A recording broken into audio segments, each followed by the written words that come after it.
For having me. I'm very excited to be here, to be sharing the microphone with Quincy Lair and to see a nice full coffee shop. How cool is that? I'm going to start tonight with a little bit of respect for my old friend who is turning 201 years old today. That would, of course, be Edgar Allan Poe.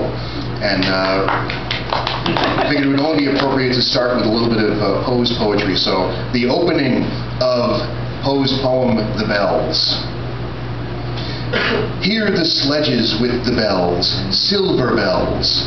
What a world of merriment their melody foretells. How they tinkle, tinkle, tinkle in the icy air of night, while the stars that oversprinkle all the heavens seem to twinkle with a crystalline delight, keeping time, time, time in a sort of runic rhyme to the tintinnabulation that so musically wells from the bells, bells, bells, bells, bells, bells, bells, from the jingling and the tinkling of the bells.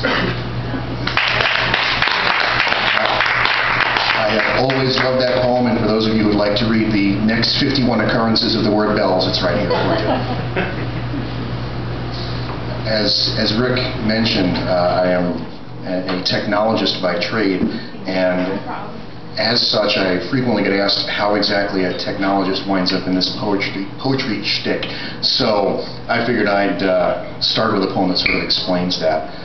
This is called Another Kind of Education, and the epigraph is from Thomas Kincaid. It says, "Common sense is a gift of God. I have only a technical education. My training is in words you do not make poems from. Power is energy applied through time, and I'd like to say my education was one of high power, but that was a time I didn't spend much energy, at least not on engineering. I learned the variables that comprise force the first semester I had a girlfriend.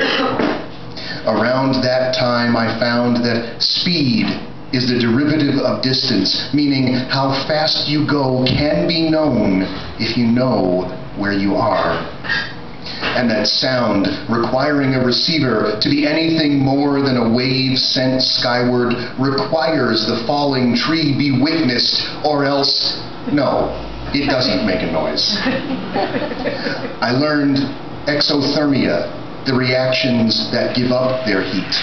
The first semester, I lost a girlfriend. I learned that to be normal, you have to change direction, right hand ruling your way off the board, out of the plane, out and among your sometimes listening classmates. Physics is what made sense to me when physical was still years away. Sir Isaac Newton called out the rules correctly, and my mind was never really at rest. Empiricists, my beloved heroes, come measure the things that we make poems from. Normal jumps out of the page.